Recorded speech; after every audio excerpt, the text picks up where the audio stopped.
Hey y'all, welcome back to Movement Link. So today I just wanted to talk about one of the great debates in CrossFit versus kettlebell culture and all of these different weightlifting programs. And it's the American Kettlebell Swing, and that's where we do a kettlebell swing and we go with that kettlebell all the way overhead, and the Russian Kettlebell Swing, and that's where we do a swing and it goes to about chest level.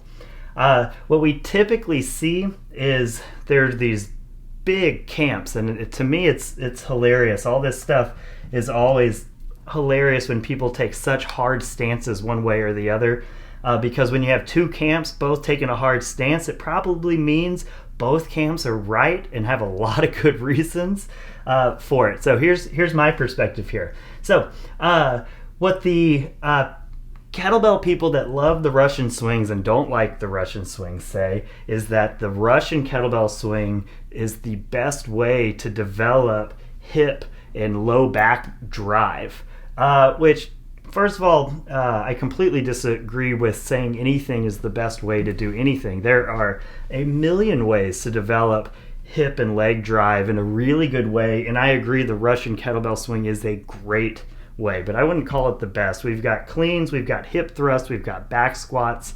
There are just so many things that we can do to get weight in that kind of hip hinge jumping pattern.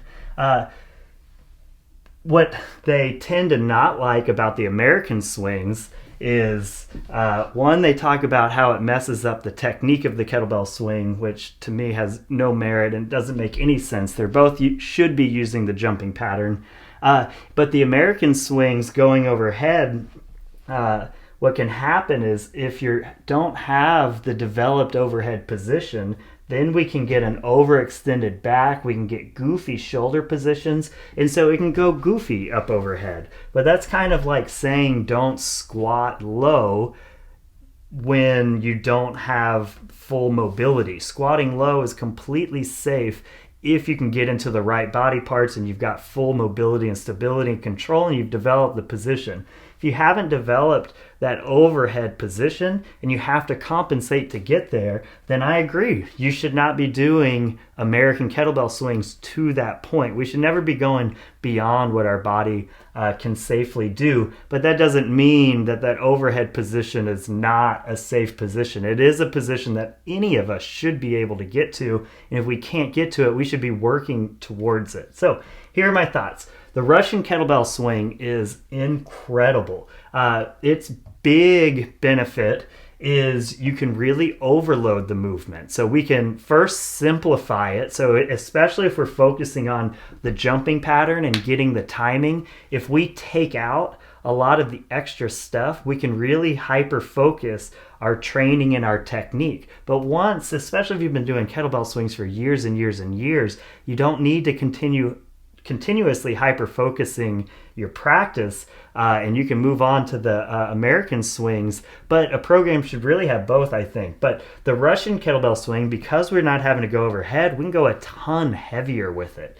So now we can make it almost in the range of why we like power cleans and things like this so much, is we can get a lot of weight that we have to control if we only have to go to chest level. If we've got to get that weight all the way overhead, we're really restricted on how much weight we can use in that position. So for weight and overload is just being able to progressively add weight, the Russian kettlebell swing is amazing.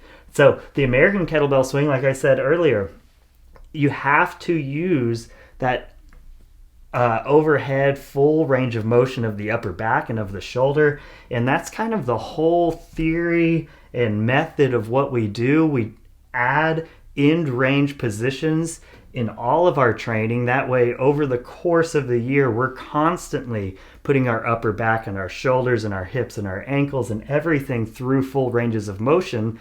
That way we can develop them over time and maintain them for healthy tissues.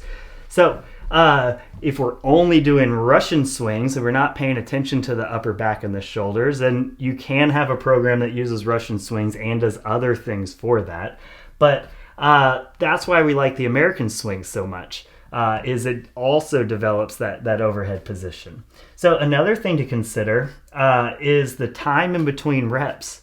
American kettlebell swings going overhead take a lot longer in between each of those hip drive jump positions, where the Russians happen a lot faster. So it just kind of depends what type of workout, what we're trying to work on, why we're doing it, what else is in the program. And there's a ton of good reasons why both of these should both be in your programming. So long story short here, whenever you see, especially on the internet, whenever you see two groups just so passionate and arguing about the other thing, and both groups have really expert people in them, it probably just means that there's a ton of people in each group that don't understand the full context of why everyone's arguing, and there's probably a lot of truth and correctness in both sides. So in my opinion, we should be doing Russian swings, we should be doing American swings. They both have great reasons for it.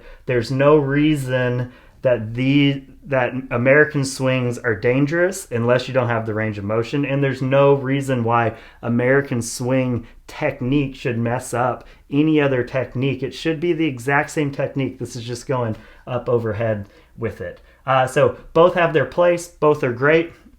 I hope that helps just kind of shed the light on the difference between the two and why we might program one and why we might program the other on some days.